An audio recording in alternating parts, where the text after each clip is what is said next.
നമസ്കാരം പ്രിയപ്പെട്ട വിദ്യാർത്ഥിനികളെ. United skills അക്കാദമിയുടെ അഡ്വാൻസ്ഡ് ഇംഗ്ലീഷ് കോഴ്സിൻ്റെ 2ാം ദിവസത്തിലേക്ക് എല്ലാവർക്കും ഹൃദ്യമായ സ്വാഗതം. ഇന്നത്തെ സെഷനിൽ നമ്മൾ പഠിക്കാൻ പോകുന്നത് സെൻറ്റൻസ് ടൈപ്സിനെ കുറിച്ചാണ്. ഏതൊക്കെ തരം സെൻറ്റൻസുകളാണ് ഇംഗ്ലീഷിലുള്ളത്, അവയെക്കുറിച്ചുള്ള വിശദമായിട്ടുള്ള പഠനമാണ് ഇന്ന് നമ്മൾ പഠിക്കാൻ പോകുന്നത്. ഇംഗ്ലീഷിലെ സെൻറ്റൻസുകളെ പ്രധാനമായും 4 രൂപത്തിലാണ് വിഭജിച്ചിട്ടുള്ളത്. ഒന്ന് ഡിക്ലറേറ്റീവ് സെൻറ്റൻസസ്, രണ്ടാമത്തേത് ഇൻ്ററോഗേറ്റീവ് സെൻറ്റൻസസ്, മൂന്നാമത്തേത് ഇമ്പറേറ്റീവ് സെൻറ്റൻസസ്, നാലാമത്തേത് എക്സ്ക്ലമേറ്ററി സെൻറ്റൻസസ്. ഇവ എന്താണ്, ഇവ എങ്ങനെയൊക്കെയാണ് യൂസ് ചെയ്യുക, ഇവയുടെ പ്രത്യേകതകൾ എന്തൊക്കെയാണെന്ന് ഓരോന്നും വിശദമായി ഉദാഹരണ സഹിതം ഈ ചാപ്റ്ററിൽ നമ്മൾ ഡിസ്കസ് ചെയ്യാൻ പോവുകയാണ്. അതിനു മുമ്പായി നമുക്ക് എന്താണ് ഒരു സെൻറ്റൻസ് എന്ന് പറഞ്ഞാൽ എന്ന് മനസ്സിലാക്കണം. സെൻറ്റൻസ് എന്ന് പറഞ്ഞാൽ ഒരു കൂട്ടം വേർഡുകളുടെ കൂട്ടത്തെയാണ്. എ ഗ്രൂപ്പ് ഓഫ് വേർഡ്സ്, അതായത് ഒരു കൂട്ടം വേർഡുകൾ കൂടി ചേർന്നതാണ് ഒരു സെൻറ്റൻസ് എന്ന് പറഞ്ഞാൽ. സാധാരണയായിട്ട് ഒരു സെൻറ്റൻസിൽ ഉണ്ടാകുന്ന കാര്യങ്ങൾ, ഒന്ന് ഒരു സബ്ജക്റ്റ് ഉണ്ടാകും, ഒരു പ്രെഡിക്കേറ്റ് ഉണ്ടാവും. അപ്പോൾ എന്താണ് സബ്ജക്റ്റ്, എന്താണ് പ്രെഡിക്കേറ്റ്, അതാദ്യം നമുക്ക് മനസ്സിലാക്കാം. സബ്ജക്റ്റ് എന്ന് പറഞ്ഞാൽ ഒരു വ്യക്തി അല്ലെങ്കിൽ ഒരു സ്ഥലം അല്ലെങ്കിൽ ഒരു വസ്തു അല്ലെങ്കിൽ ഒരു ആശയം, അങ്ങനെ എന്തുമാകാം. അങ്ങനത്തെ ഒരു കാര്യത്തെയാണ് സബ്ജക്റ്റ് എന്ന് പറയുന്നത്. ഒരു ചിലപ്പോൾ വ്യക്തിയാവാം, ഉദാഹരണത്തിന് ജോസഫ് അല്ലെങ്കിൽ അലക്സ്, അങ്ങനെ ഒരു വ്യക്തിയുടെ പേരാകാം, ഒരു വ്യക്തിയാകാം. അല്ലെങ്കിൽ ഒരു സ്ഥലമാകാം, ഉദാഹരണത്തിന് അമേരിക്ക, ന്യൂയോർക്ക്, ആഫ്രിക്ക, ഇങ്ങനെയൊക്കെ പറയൂലേ, അങ്ങനത്തെ സ്ഥലങ്ങളാകാം. അല്ലെങ്കിൽ ഒരു വസ്തു ആകാം, ക്യാപ്പ്, അല്ലെങ്കിൽ എ ക്യാമറ, എ മൈക്രോഫോൺ, അങ്ങനെ എന്തോ ആവാം. അല്ലെങ്കിൽ ഒരു ആശയമാകാം, ഉദാഹരണത്തിന് ഒരു ആശയം റിലീജൻ, ഉദാഹരണത്തിന് ക്രിസ്ത്യാനിറ്റി അല്ലെങ്കിൽ ഹിന്ദുയിസം, ഇസ്ലാം, അങ്ങനെ എന്തുമാകാം. ഇതിനെയാണ് സബ്ജക്റ്റ് എന്ന് പറയുന്നത്. ഇനി അതിന് ശേഷം വരുന്നതാണ് പ്രെഡിക്കേറ്റ്. ഒരു സെൻറ്റൻസിൽ പ്രധാനമായിട്ടും വേണ്ടത് ഒരു സബ്ജക്റ്റാണ്, അത് കഴിഞ്ഞാൽ പ്രെഡിക്കേറ്റാണ് ഉണ്ടാവുക. ഈ പ്രെഡിക്കേറ്റ് എന്ന് പറഞ്ഞാൽ എന്താണ്, അത് സബ്ജക്റ്റിനെ കുറിച്ച് വിവരങ്ങൾ തരുന്ന ഒരു പദാർത്ഥം. സെൻറ്റൻസിലെ സബ്ജക്റ്റിനെ കുറിച്ച് വിശദമാക്കുന്ന ഒരു കാര്യം, അതിനാണ് പ്രെഡിക്കേറ്റ് എന്ന് പറയുക. അത് ചിലപ്പം വെർബാവാം, അല്ലെങ്കിൽ നൗണാകാം, എന്തോ ആവാം. അപ്പം അതിന് ഉദാഹരണമാണ് ഞാനിവിടെ കൊടുത്തിട്ടുള്ളത്. The dog barked loudly at the stranger. ഇവിടെ ദ ഡോഗ്, നായ, അതാണ് സബ്ജക്റ്റ്, എന്ന് കൊടുത്തിട്ടുള്ളത്. ബാർക്ക്ഡ് ലൗഡ്ലി, ഉച്ചത്തിൽ കുരച്ചു, അറ്റ് ദി സ്ട്രേഞ്ചറുടെ നേരെ. ഈ ബാർക്ക്ഡ് ലൗഡ്ലി അറ്റ് ദി സ്ട്രേഞ്ചർ എന്ന് പറഞ്ഞാൽ ഒരു അപരിചിതനായ ആളെന്നർത്ഥം. അപ്പോൾ ഈ ബാർക്ക്ഡ് ലൗഡ്ലി അറ്റ് ദി സ്ട്രേഞ്ചർ, ആ ഭാഗമാണ് പ്രെഡിക്കേറ്റ് എന്ന് പറയുന്നത്. അപ്പോൾ സബ്ജക്റ്റിനെ കുറിച്ച് പറയുന്ന ഭാഗം, അതാണ് പ്രെഡിക്കേറ്റ്. അതുപോലെ she is reading a book in the library, അവൾ ലൈബ്രറിയിൽ ബുക്ക് വായിക്കുകയാണ്. അപ്പോൾ ഷീ എന്നുള്ളതാണ് സബ്ജക്റ്റ്, ശേഷമുള്ളത് predicate. The sun rises in the east ഭാഗത്ത് സൂര്യൻ ഉദിച്ചുയരുന്നു. ദ സൺ എന്നുള്ളത് സബ്ജക്റ്റ്, ബാക്കിയുള്ളത് predicate. My brother loves to play soccer, എൻ്റെ ബ്രദർ സോക്കർ കളിക്കാൻ, ഫുട്ബോൾ കളിക്കാൻ ഇഷ്ടപ്പെടുന്നു. മൈ ബ്രദർ എന്നുള്ളത് സബ്ജക്റ്റാണ്, ബാക്കിയുള്ളത് പ്രെഡിക്കേറ്റാണ്.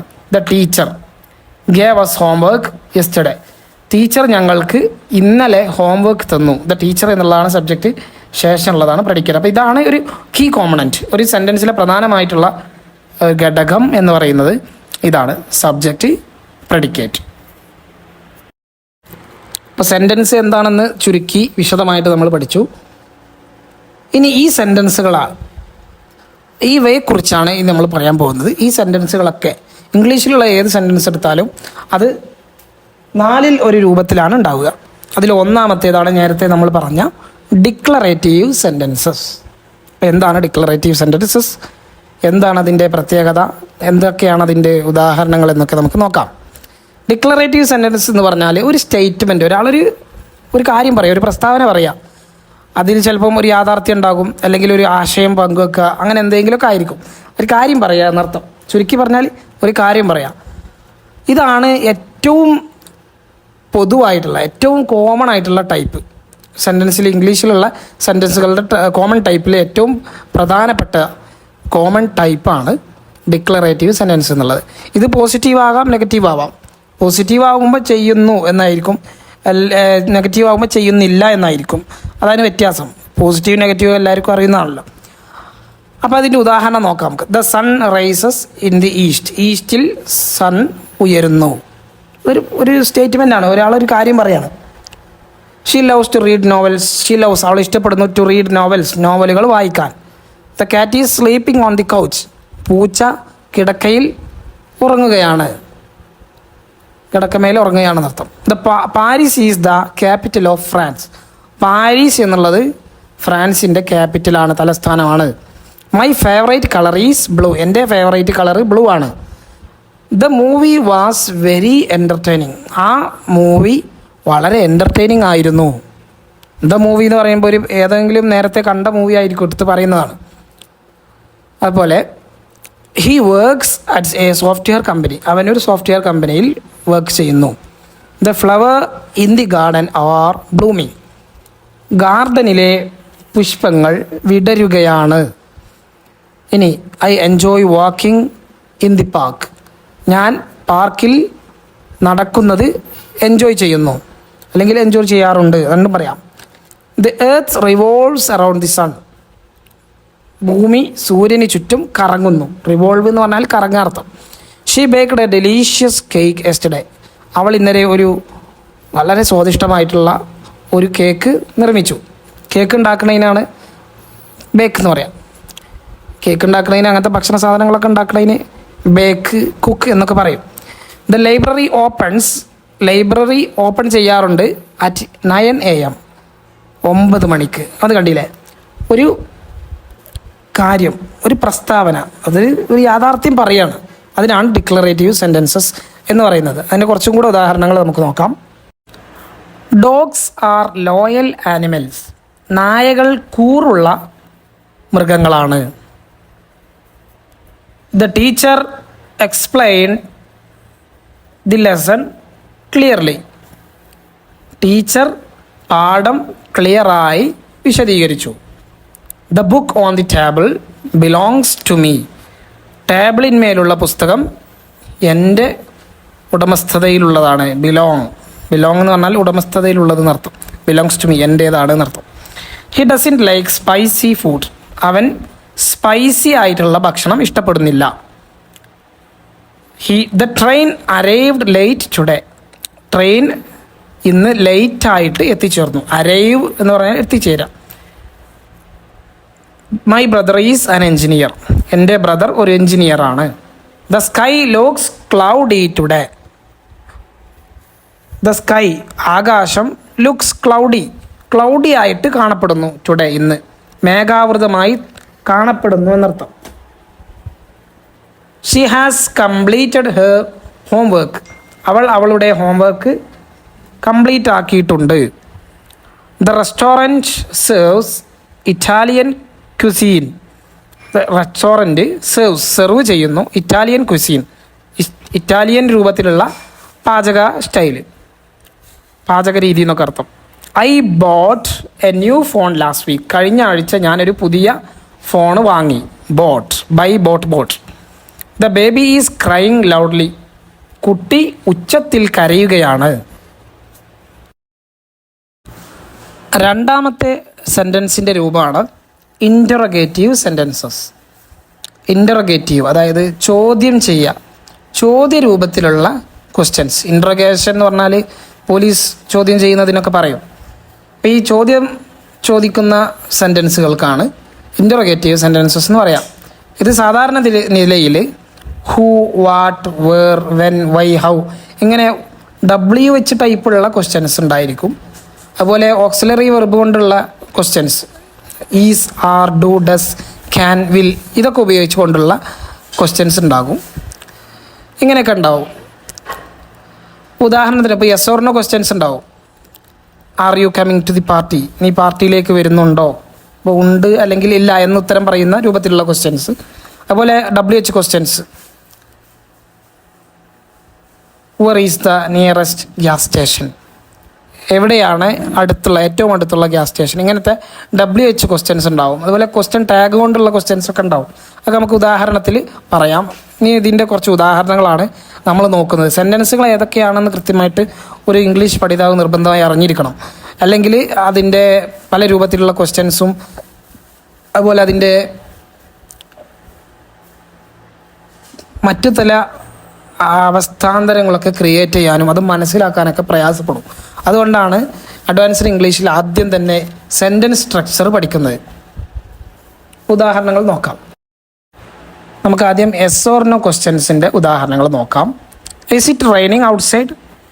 പുറത്ത് മഴ പെയ്യുകയാണോ? അതുപോലെ ആർ യു ഫീലിംഗ് ഓക്കെ? നീ ഓക്കെ അല്ലേ? അല്ലെങ്കിൽ നീ ഓക്കെ ആണോ എന്നൊക്കെ ചോദിക്കാൻ വേണ്ടിയിട്ട് ഉപയോഗിക്കുന്ന സെൻറ്റൻസ് ആണത്.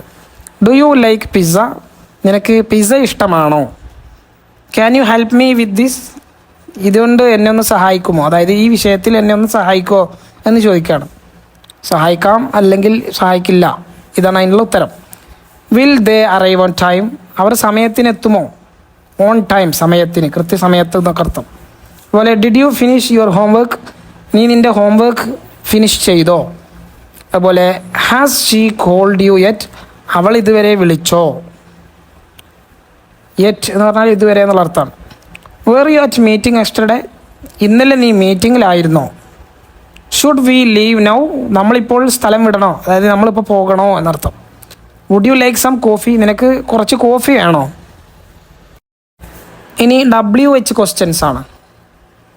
WH ക്വസ്റ്റ്യൻസിൽ തന്നെയാണ് ഹൗ മെനി, ഹൗ മച്ച് ഒക്കെ ഉൾപ്പെടുത്തുന്നത് ഇംഗ്ലീഷുകാർ. സംഭവം അത് WH കൊണ്ടാണ് തുടങ്ങുന്നത് എന്ന് നമുക്ക് തോന്നുന്നില്ലല്ലോ, പക്ഷേ അതും WH ക്വസ്റ്റ്യൻസിലാണ് ഉൾപ്പെടുത്തുന്നത്. What's your name? നിൻ്റെ പേരെന്താണ്? Where are you going? നീ എങ്ങോട്ടാണ് പോകുന്നത്? When does the movie start? എപ്പോഴാണ് മൂവി തുടങ്ങുന്നത്? Why are you crying? നീ എന്തിനാണ് കരയുന്നത്?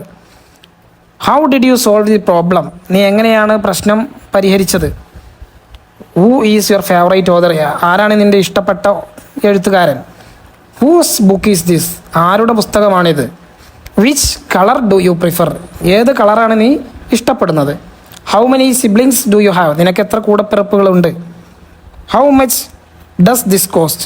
ഇത് എത്രയാണ് വില വരുന്നത്? ഇനി ടാഗ് ക്വസ്റ്റ്യൻസ് ആണ്. ക്വസ്റ്റ്യൻ ടാഗുകൾ നമുക്കൊക്കെ അറിയാം, അത് വെച്ചുകൊണ്ടുള്ള questions. You are coming to the party aren't you? നീ പാർട്ടിക്ക് വരുന്നുണ്ട് അല്ലേ? അതുപോലെ she didn't call you did she? അവൾ നിന്നെ വിളിച്ചില്ല അല്ലേ?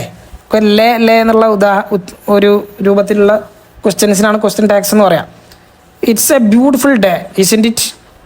നല്ലൊരു സുന്ദരമായ പകൽ അല്ലെങ്കിൽ സുന്ദരമായ ദിവസം ആണല്ലേ? He can swim can he? അവൻക്ക് നീന്തം അറിയാം അല്ലേ? They have already left haven't they? അവർ ആദ്യം തന്നെ പോയി അല്ലേ?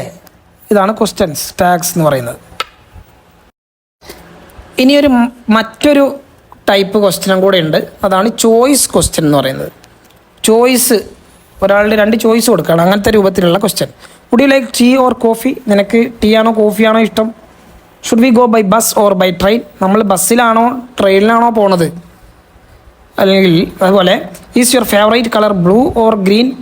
നിൻ്റെ ഫേവറേറ്റ് കളർ ബ്ലൂ ആണോ അതോ ഗ്രീൻ ആണോ? അതുപോലെ did you meet John or Sara at the event? നീ ഇവൻറ്റിൽ വെച്ച് അല്ലെങ്കിൽ പരിപാടിയിൽ വെച്ച്, ഫംഗ്ഷനിൽ വെച്ച് എന്നൊക്കെ പറയും, ജോണിനെയാണോ സാറയെയാണോ കണ്ടത്? അതുപോലെ are we meeting at 5 PM or 6 PM? നമ്മൾ 5 മണിക്കാണോ 6 മണിക്കാണോ മീറ്റ് ചെയ്യുന്നത്? ഇതൊക്കെയാണ് ക്വസ്റ്റ്യൻസ്, അതായത് ഇൻ്റർഗേറ്റീവ് സെൻറ്റൻസസ് എന്ന് പറയുന്നത്. ഇനി സെൻറ്റൻസിൻ്റെ മൂന്നാമത്തെ രൂപം എന്ന് പറയുന്നത് ഇംപറേറ്റീവ് സെൻറ്റൻസസ് ആണ്. ഇംപറേറ്റീവ് സെൻറ്റൻസ് എന്ന് പറഞ്ഞാൽ കൽപ്പനകൾ, നിർദ്ദേശങ്ങൾ, അപേക്ഷകൾ, അതുപോലെ ഉപദേശങ്ങൾ, ഇങ്ങനത്തെയൊക്കെ സെൻറ്റൻസുകൾക്കാണ് ഇംപറേറ്റീവ് സെൻറ്റൻസസ് എന്ന് പറയാം. ഇതിന് സാധാരണ സബ്ജക്റ്റ് ഉണ്ടാവില്ല, കാരണം ഒരു കൽപ്പനയാണല്ലോ. ഇതിൽ സബ്ജക്റ്റ് ഇംപ്ലീഡ് ആണ്. അറബിയിൽ ഇതിനെ മുഖദ്ദർ എന്നൊക്കെ പറയും. അതായത് ഇതിലൊരു ഇമാജിനറി ആയിട്ടുള്ള സബ്ജക്റ്റ് ഉണ്ടാവും, അത് യു ആണ്, നീ. ഒരാളോട് കൽപ്പിക്കുക അല്ലെങ്കിൽ സജസ്റ്റ് ചെയ്യുക എന്നൊക്കെയാണല്ലോ ഇതിൻ്റെ അർത്ഥം. അപ്പോൾ നീ എന്നുള്ള ഒരു സബ്ജക്റ്റ് അതിൽ ഇംപ്ലീഡ് ആയിട്ടുണ്ടാകും. ഇംപ്ലീഡ് എന്ന് പറഞ്ഞാൽ സാങ്കല്പികമായിട്ടുണ്ടാകും. അതിനാണ് ഇംപറേറ്റീവ് സെൻറ്റൻസ് എന്ന് പറയാം. ഉദാഹരണം, ഇപ്പോൾ ഡയറക്റ്റ് കമാൻഡ്, നേരിട്ടുള്ള കമാൻഡ് പറയും, ക്ലോസ് ദി ഡോർ, വാതിലടക്ക്. ഇവിടെ വാതിലടക്ക് എന്നുള്ളത് ആരോടാണ്? നീ എന്നുള്ള ഒരാളോടാണ് പറയുന്നത്, അല്ലെങ്കിൽ ഒരു കൂട്ടം, നിങ്ങളോട്, അവരോട്. അങ്ങനെ പറയുമ്പോൾ അതിലുള്ള സബ്ജക്റ്റ് യു ആണ്. ഈ യു എന്നുള്ള സബ്ജക്റ്റാണ് ഇംപറേറ്റീവ് സെൻറ്റൻസിലെല്ലാം ഉണ്ടാവുക, പക്ഷെ അത് ഇംപ്ലീഡ് ആണ്. ഇനി പൊളൈറ്റ് റിക്വസ്റ്റ് ആണ്. പൊളൈറ്റ് റിക്വസ്റ്റിന് മാന്യമായിട്ടുള്ള അപേക്ഷകൾ. പ്ലീസ് സിറ്റ് ഡൗൺ, ദയവായി ഇരിക്കൂ. അതുപോലെ ഇൻസ്ട്രക്ഷൻസ്, നിർദ്ദേശം കൊടുക്കുക. Turn left at the next intersection, അടുത്ത ജംഗ്ഷനിൽ ലെഫ്റ്റിലേക്ക് തിരിയുക. ഇൻ്റർസെക്ഷൻ എന്ന് പറഞ്ഞാൽ ജംഗ്ഷൻ കേട്ടോ. അതുപോലെ അഡ്വൈസ്, ഉപദേശം അല്ലെങ്കിൽ സജഷൻ, നിർദ്ദേശം, ഇതിനൊക്കെ പറയും take care of your self, ശ്രദ്ധിക്കണേ എന്നൊക്കെ പറയും. അപ്പം ഇങ്ങനത്തെ കമാൻഡ് നൽകുന്ന കൽപ്പനകൾ, അതുപോലെ നിർദ്ദേശങ്ങൾ, അപേക്ഷകൾ, ഉപദേശങ്ങൾ, നിർദ്ദേശങ്ങൾ, ഇതിനൊക്കെ പറയുന്ന സെൻറ്റൻസിനാണ് ഇംപറേറ്റീവ് സെൻറ്റൻസസ് എന്ന് പറയാം. ഇതാണ് മൂന്നാമത്തെ രൂപം. കുറച്ച് ഉദാഹരണങ്ങൾ നോക്കാം. Close the window, window close ചെയ്യൂ. പ്ലീസ് പാസ് ദ സാൾട്ട്, ഉപ്പ് പാസ് ചെയ്യൂ, അതൊന്ന് കൈമാറുമെന്നർത്ഥം. Be quiet during the movie, മൂവിക്കിടയിൽ ശാന്തമായിരിക്കുക, അതായത് മൂവിക്കിടയിൽ സംസാരിക്കരുത്. Turn off the lights before leaving, പോകുന്നതിന് മുമ്പായിട്ട് ലൈറ്റുകൾ ഓഫ് ചെയ്യൂ. Call me when you get home, നീ വീട്ടിലെത്തുമ്പോൾ എന്നെ വിളിക്കൂ. ഡോണ്ട് ടച്ച് ദാറ്റ്, അത് തുടരുത്. കൂടാതെ സ്റ്റഡി ഫോർ യുവർ എക്സാം, നിൻ്റെ എക്സാമിന് വേണ്ടി പഠിക്ക്. ക്ലീൻ യുവർ റൂം, നിൻ്റെ റൂം ക്ലീൻ ചെയ്യ്. ടേക്ക് എ ഡീപ് ബ്രീത്ത്, ഒരു ദീർഘശ്വാസം എടുക്ക്. Wait for me at the bus stop, എന്നെ ബസ് സ്റ്റോപ്പിൽ കാത്തു നിൽക്ക്. Don't forget to lock the door, door lock ചെയ്യാൻ മറക്കരുത്. ഫോളോ ദി ഇൻസ്ട്രക്ഷൻസ് കെയർഫുള്ളി, നിർദ്ദേശങ്ങൾ സൂക്ഷ്മമായിട്ട് ഫോളോ ചെയ്യൂ. ഇനി please help me with this project, ഈ പ്രോജക്റ്റിൽ എന്നെ ഒന്ന് സഹായിക്കാമോ. ഡ്രൈവ് സേഫ്ലി, ശ്രദ്ധയോടെ വാഹനം ഓടിക്കുക. Don't be late for the meeting, മീറ്റിങ്ങിന് ലേറ്റ് ആവരുത്. ഈറ്റ് യുവർ വെജിറ്റബിൾസ്, നിൻ്റെ വെജിറ്റബിൾസൊക്കെ നീ കഴിക്ക്. Read the book before class, ക്ലാസ്സിന് മുമ്പായിട്ട് പുസ്തകം വായിക്ക്. ഡോണ്ട് ഇൻട്രപ്റ്റ് മീ, എന്നെ തടസ്സപ്പെടുത്തരുത്. അതുപോലെ bring me A glass of water, എനിക്കൊരു ഗ്ലാസ് വെള്ളം കൊണ്ടുവാ. സ്റ്റോപ്പ് ടോക്കിംഗ് ആൻഡ് ലിസൺ, സംസാരിക്കുന്നത് നിർത്തി ശ്രദ്ധിക്ക്. ടേക്ക് യുവർ ടൈം, നീ സമയമെടുത്തോ. ഡോണ്ട് ഗിവ് അപ്പ്, ഒരിക്കലും ഉപേക്ഷിക്കരുത്. ഏതെങ്കിലും ഒരു കാര്യം ചെയ്യാൻ വേണ്ടി പറയുമ്പോൾ, പഠിക്കാനൊക്കെ പറയുമ്പോൾ ഡോണ്ട് ഗിവ് അപ്പ്, വളരെ തളരുമ്പോൾ പറയുന്ന വാക്കാണ് don't give up. Please be honest with me, എന്നോട് സത്യസന്ധമായിരിക്കും, എന്നോട് സത്യം പറയാനർത്ഥം. Write your name on the paper, പേപ്പറിന്മേൽ പേരെഴുത്. ഇതൊക്കെയാണ് ഒരു ഇംപറേറ്റീവ് സെൻറ്റൻസിൻ്റെ പ്രധാനപ്പെട്ട അല്പ ഉദാഹരണങ്ങൾ. ഇനി നാലാമത്തെ സെൻറ്റൻസിൻ്റെ രൂപം എന്ന് പറയുന്നത് എക്സ്ക്ലമേറ്ററി ആണ്. എക്സ്ക്ലമേറ്ററി എന്ന് പറഞ്ഞാൽ നമ്മുടെ ശക്തമായ വികാരങ്ങൾ, അതാണ് എക്സൈറ്റ്മെൻറ്റ്, അതുപോലെ സർപ്രൈസ് ആവുന്ന കാര്യം, ദേഷ്യം, സന്തോഷം, അങ്ങനത്തെ എന്ത് തീവ്രമായ ഫീലിങ്സ് എക്സ്പ്രസ് ചെയ്യാൻ വേണ്ടിയിട്ട് ഉപയോഗിക്കുന്ന സെൻറ്റൻസുകൾക്കാണ് എക്സ്ക്ലമേറ്ററി സെൻറ്റൻസ് എന്ന് പറയാം. അത് നല്ല ഇമോഷൻസ് എക്സ്പ്രസ് ചെയ്യാൻ വേണ്ടിയിട്ടാണ് ഇത് ഉപയോഗിക്കുന്നത്. അത് പൊതുവെ വാട്ട് അല്ലെങ്കിൽ ഹൗ ഈ പദങ്ങൾ കൊണ്ടാണ് തുടങ്ങുക. അതുപോലെ ഈ സെൻറ്റൻസിൻ്റെ അവസാനത്തിൽ ഒരു എക്സ്ക്ലമേറ്ററി മാർക്ക് ഉണ്ടാവും, ഒരു ആശ്ചര്യ ചിഹ്നം ഉണ്ടാവും. അത് ചെറുതാവാം, വലിയ സെൻറ്റൻസ് ആവാം, അതൊക്കെ ആ സാഹചര്യത്തിനനുസരിച്ചാണ്. അപ്പോൾ ഇതിനാണ് എക്സ്ക്ലമേറ്ററി സെൻറ്റൻസ് എന്ന് പറയുന്നത്. നിങ്ങൾക്ക് ഉദാഹരണങ്ങൾ നോക്കിയിട്ട് മനസ്സിലാക്കാം. വാട്ട് എ ബ്യൂട്ടിഫുൾ ഡേ, എന്തൊരു സുന്ദരമായ ദിവസം. അല്ലെങ്കിൽ how amazing that performance was, എന്തൊരു അമേസിങ് പെർഫോമൻസ് ആയിരുന്നു. I can believe V one, നമ്മൾ വിജയിച്ചു എന്ന് എനിക്ക് വിശ്വസിക്കാൻ കഴിയുന്നില്ല. ഇതിനൊക്കെ ലാസ്റ്റ് എക്സ്ക്ലമേറ്ററി മാർക്ക് ഉണ്ട്, അത് നോക്കുക. വാട്ട് എ സർപ്രൈസ്, എന്തൊരു സർപ്രൈസാണ്. How delicious this cake is, എന്തൊരു ടേസ്റ്റിയാണ് ഈ cake. What a wonderful idea, എന്തൊരു വണ്ടർഫുൾ ആയിട്ടുള്ള ഐഡിയ. അതുപോലെ how scary that movie was, എന്തൊരു ഭീതിതമായ മൂവിയായിരുന്നു അത്. വാട്ട് എ ബ്രില്യൻ്റ് ഐഡിയ, എന്തൊരു ബ്രില്യൻ്റ് ഐഡിയ ആണത്. I'm so proud of you, ഞാൻ നിന്നെക്കുറിച്ച് വളരെ അഭിമാനമുണ്ട്, എനിക്ക് നിന്നെക്കുറിച്ച് വലിയ അഭിമാനമുണ്ട് എന്നൊക്കെ പറയുന്ന പദം. How beautiful the sunset is, sunset എന്തൊരു ബ്യൂട്ടിഫുൾ ആണ്. വാട്ട് എ ക്ലവർ സൊല്യൂഷൻ, എന്തൊരു ബുദ്ധിപരമായ പരിഹാരം. How sad that made me feel, അത് എന്നെ എത്രമാത്രം ദുഃഖിതനാക്കി. ഇങ്ങനത്തെ ഇമോഷൻസ് എക്സ്പ്രസ് ചെയ്യുന്ന സെൻറ്റൻസുകൾക്കാണ് എക്സ്ക്ലമേറ്ററി സെൻറ്റൻസസ് എന്ന് പറയുക. അതിൻ്റെയൊക്കെ പദത്തിൻ്റെ അവസാനം എക്സ്ക്ലമേഷൻ മാർക്ക് കൊടുത്തിട്ടുണ്ടാവും. ഓക്കെ, അപ്പോൾ ഇതാണ് സെൻറ്റൻസുകൾ. സെൻറ്റൻസുകൾ നമ്മൾ കൃത്യമായിട്ട് മനസ്സിലാക്കേണ്ടായി. എത്ര തരം സെൻറ്റൻസുകളുണ്ട്, അതിൻ്റെ ഉദാഹരണങ്ങൾ എന്തൊക്കെയാണ്, എങ്ങനെയൊക്കെയാണ് അത് വരിക, അതിൻ്റെ പ്രത്യേകതകൾ എന്തൊക്കെയാണെന്ന് വിശദമായിട്ട് മനസ്സിലാക്കി. ഇനി നമുക്ക് ഇംഗ്ലീഷിലുള്ള വേർഡ് ഓർഡർ എന്താണെന്ന് നോക്കണം. സാധാരണ സെൻറ്റൻസുകളിലുള്ള ഒരു word order subject, verb, object, SVO എന്ന് പറയും. ആ രൂപത്തിലാണ് ഉണ്ടാവുക. അപ്പോൾ ഉദാഹരണം നോക്കുക. ഐ ഈറ്റ് ആപ്പിൾസ്, ഞാൻ ആപ്പിൾസ് തിന്നാറുണ്ട്. ഇവിടെ ഐ ആദ്യം സബ്ജക്റ്റാണ് കൊടുത്തത്, പിന്നീട് വെർബാണ് കൊടുത്തത്, പിന്നീട് ഒബ്ജക്റ്റ് എല്ലാ സമയത്തും ഉണ്ടാവണമെന്നില്ല. അതുപോലെ she is reading a book, അവളൊരു പുസ്തകം വായിക്കുകയാണ്. ഇങ്ങനെയൊക്കെ പറയുമ്പോൾ സബ്ജക്റ്റ്, വെർബ്, ഒബ്ജക്റ്റ് അല്ലെങ്കിൽ സബ്ജക്റ്റ്, വെർബ് ഇങ്ങനെയാണ് വരിക. അപ്പോൾ കറക്റ്റായിട്ടുള്ള ഓർഡറാണ് subject, verb order, verb, object. Incorrect ആയിട്ടുള്ള ഓർഡറാണ് ഇവിടെ കൊടുത്തിട്ടുള്ളത്. Eat I apples, I eat apples എന്നുള്ളിടത്ത് ഈറ്റ് ഐ ആപ്പിൾസ് എന്ന് കൊടുത്താൽ എങ്ങനെ ഉണ്ടാവും? അത് തെറ്റാവും. നമ്മുടെ മലയാളത്തിലുള്ള രൂപത്തിലുള്ള ഓർഡർ അല്ല ഇംഗ്ലീഷിൻ്റെ ഓർഡർ തികച്ചും വ്യത്യസ്തമുണ്ട്. ആ വ്യത്യസ്തമായ ആ ഒരു ഫിക്സ്ഡ് ആയിട്ടുള്ള ഓർഡറിൽ തന്നെ ആയിരിക്കും ഇംഗ്ലീഷിൻ്റെ കംപ്ലീറ്റ് ആയിട്ടുള്ള സെൻറ്റൻസ് ഓർഡർ വരുന്നത്. SVO ഇതാദ്യം മനസ്സിലാക്കുക. അതുപോലെ ഇംഗ്ലീഷ് പഠിക്കുന്ന ആളുകൾക്ക് പൊതുവായിട്ട് വരുന്ന ഒരു മിസ്റ്റേക്കാണ് ഇതിൻ്റെ വേർഡ് പ്ലേസ്മെൻറ്റ് എന്നുള്ളത്. എവിടെയാണ് വേർഡ് വെക്കേണ്ടത് എന്നുള്ളത്. ഉദാഹരണത്തിന് ഇപ്പോൾ യു ലൈക്ക് പിസ്സ, നിനക്ക് പിസ്സ ഇഷ്ടമാണോ എന്നുള്ളതിന് നമ്മൾ സാധാരണ ഇംഗ്ലീഷ് പഠിച്ച എന്നാൽ കൂടുതലൊന്നും അറിയാത്ത ഒരാൾ നോർമലി സംസാരിക്കുന്നത് പോലെ, നമ്മളൊക്കെ സംസാരിക്കുന്ന പോലെ ഇംഗ്ലീഷ് സംസാരിക്കുകയാണെങ്കിൽ യു ലൈക്ക് പിസ്സ, നിനക്ക് പിസ്സ ഇഷ്ടമാണോ എന്ന് ചോദിക്കും. അതിൻ്റെ ഒരു കമ്മ്യൂണിക്കേറ്റീവ് ലെവലിലുള്ള ഇംഗ്ലീഷായിട്ട് പറയാനായിട്ടുള്ളൂ, ഒരു ഓർഡർ ആയിട്ടുള്ള ഇംഗ്ലീഷ് അല്ല. അതിന് ശരിക്കും എങ്ങനെ തന്നെ വേണം, ഡു യു ലൈക്ക് പിസ്സ എന്ന് ചോദിക്കണം. ഓക്കെ, നേരെ മറിച്ച് ഒരാളോട് സംസാരിക്കുമ്പോൾ ചോദിക്കുന്ന സ്പോക്കൺ ഇംഗ്ലീഷ് അത് വ്യത്യസ്തമുണ്ട്. അത് ഇങ്ങനെയൊക്കെ ചോദിക്കണം, ഡു യു ലൈക്ക് പിസ്സ എന്ന് ചോദിക്കുന്നതിന് പകരം യു ലൈക്ക് പിസ്സ, നിനക്ക് പിസ്സ ഇഷ്ടമാണോ എന്നൊക്കെ ചോദിക്കാം. അതിന് തെറ്റൊന്നുമില്ല.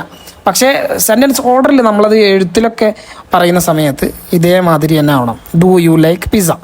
അതുപോലെ മറ്റൊരു തെറ്റാണ് she don't speak English, English അവൾ സംസാരിക്കാറില്ല അല്ലെങ്കിൽ അവൾ ഇംഗ്ലീഷ് സംസാരിക്കില്ല എന്ന് പറയുന്നത് ഷീ ഡസിൻറ്റ് സ്പീക്ക് ഇംഗ്ലീഷ് എന്നാണ് ശരിക്കുള്ള അതിൻ്റെ കറക്റ്റായിട്ടുള്ള വേർഡ് പ്ലേസ്മെൻറ്റ്. നേരെ മറിച്ച് അതിൻ്റെ സബ്ജക്റ്റിൻ്റെ പ്ലൂരൽ, സിംഗുലർ ഇങ്ങനത്തെ അതിൻ്റെ കൗണ്ടബിലിറ്റിയൊക്കെ മനസ്സിലാക്കാത്ത ആളുകൾ ഷീ ഡോണ്ട് സ്പീക്ക് ഇംഗ്ലീഷ് എന്നൊക്കെ പറയും. അത് തെറ്റാണ്. അപ്പം അങ്ങനത്തെ കുറച്ച് മിസ്റ്റേക്സ് ഉണ്ട്. അതൊക്കെ നമുക്ക് വിശദമായിട്ട്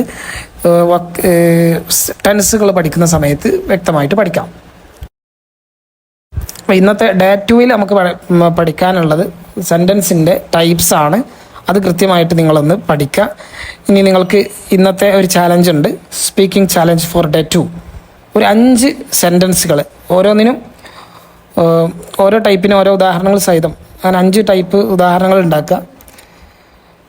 ഡിക്ലറേറ്റീവ്, ഇൻറ്ററോഗേറ്റീവ്, ഇംപറേറ്റീവ്, എക്സ്ക്ലമേറ്ററിക്ക് 2 ഉദാഹരണങ്ങളും ഉണ്ടാക്കാം. അതുപോലെ അത് നല്ല ഉച്ചത്തിൽ നിങ്ങളത് പറയുക, എന്നിട്ട് ഫ്ലുവൻ്റായിട്ട് അത് പ്രാക്ടീസ് ചെയ്യുക. അതുപോലെ നിങ്ങളുടെ സെൻറ്റൻസുകൾ നമ്മുടെ കമൻറ്റ് സെക്ഷനിൽ ഒന്ന് ടൈപ്പ് ചെയ്ത് വെക്കുക. ഉദാഹരണം ഇവിടെ കൊടുത്തിട്ടുണ്ട്. ഡിക്ലറേറ്റീവിനും ഇൻറ്ററഗേറ്റീവിനും ഇംപറേറ്റീവിനും എക്സ്ക്ലമേറ്ററിക്കൊക്കെ ഓരോ ഉദാഹരണം വീതം ഇവിടെ കൊടുത്തിട്ടുണ്ട്. നിങ്ങളതൊന്നൊരു ഷോർട്ട് വീഡിയോ ആയിട്ടോ അല്ലെങ്കിൽ ഒരു ഓഡിയോ ആയിട്ടൊക്കെ റെക്കോർഡ് ചെയ്തിട്ട് ആ റെക്കോർഡ് ചെയ്ത കമൻറ്റ് നിങ്ങളൊന്ന് കമൻറ്റിൽ രേഖപ്പെടുത്തുക. ഓക്കെ, നെക്സ്റ്റ് ചാപ്റ്ററിൽ വീണ്ടും കാണാം. Thank you.